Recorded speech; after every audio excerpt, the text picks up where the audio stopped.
Salut les amoureux du ballon rond, on commence cette revue de presse dans l'Hexagone avec la demi-finale de la Coupe de France qui opposait le FC Nantes à l'Olympique Lyonnais hier soir. Et ce sont les tenants du titre, les Nantais, qui se sont qualifiés pour leur deuxième finale consécutive grâce à une master blast comme le placarde l'équipe ce matin en faisant dans le jeu de mots avec l'unique buteur du soir, Ludovic Blas. Un but somptueux qualifie Nantes pour une deuxième finale d'affilée aux dépens de Lyonnais totalement amorphes. Les Canaries défendront leur Coupe de France le 29 mai face à Annecy ou Toulouse qui s'affronteront ce soir. Le quotidien régional Presse Océan savoure le FCN en route pour le doublé, alors que le Progrès évoque une désillusion finale. Les Lyonnais battus dans la détermination et trop approximatifs ont dû laisser à Nantes leur rêve de jouer la finale de la Coupe de France. La déception est immense pour l'OL et Alexandre Lacazette, écrit le journal. Pour le Figaro Sport, Blas a mis un bijou alors que Cherki est retombé dans ses travers. Les deux clubs vont vivre une fin de saison totalement opposée. On file en Angleterre où ça jouait également hier soir dans le cadre de la 25e journée de Premier League. Après sa défaite contre Newcastle ce week-end, Manchester United a vite relevé la tête en s'imposant 1-0 contre Brentford. Et comme souvent cette saison, les Red Devils s'en sont remis à Marcus Rashford, auteur de l'unique but de la rencontre. Pour le Daily Star, la machine à but Rashford poursuit sa route.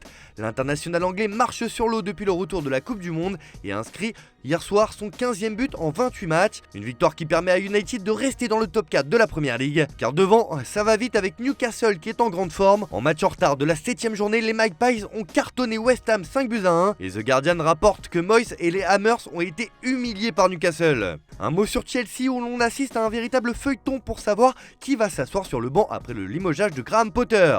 Alors que Luis Enrique semble avoir une longueur d'avance, c'est finalement Frank Lampard, la légende des Blues, qui devrait reprendre du service comme l'annonce le Daily Mail ce matin, au moins jusqu'à la fin de la saison, dans un rôle d'intérimaire.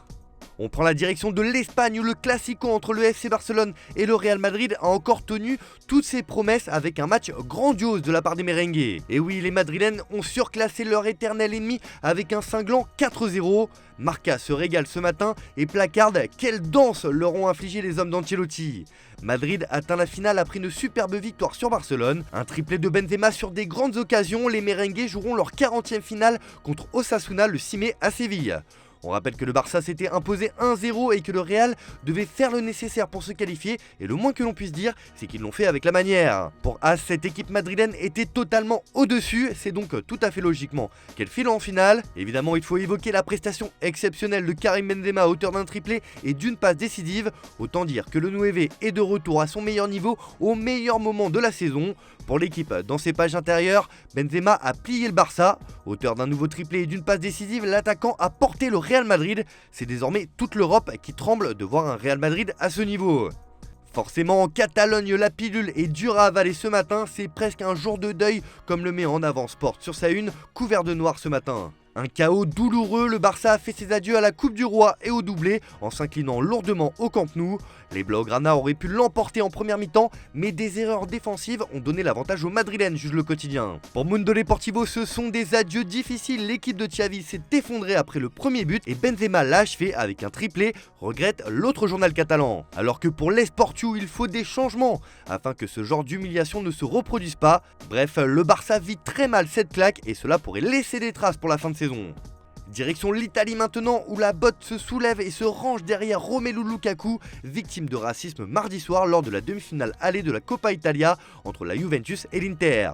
Ce matin, la Gazzetta dello Sport placarde « Trop, c'est trop, il faut agir maintenant, le racisme n'a pas sa place dans le football italien ».